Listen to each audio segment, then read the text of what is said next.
ನಿಂದು ತಾಯಿ ಗುಣ ತೀರೋದಿಲ್ಲ ಋಣ, ನೀನು ನಮ್ಮ ಪಾಲಿಗೆ ಎಂದು ದೇವ್ರಯ್ಯ.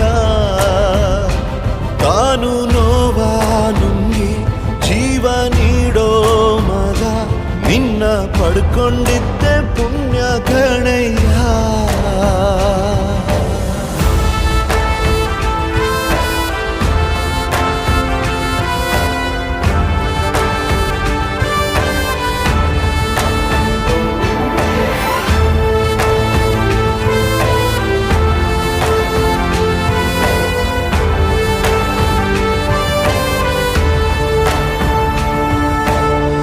ಅನ್ನ ಕೊಡೋ ಭೂಮಿನು ಹೊಗಳುತ್ತಿದೆ ನಿನ್ನನ್ನು, ಊರನ್ನೇ ಬೆಳಗೋ ವಜ್ರ ನೀನು.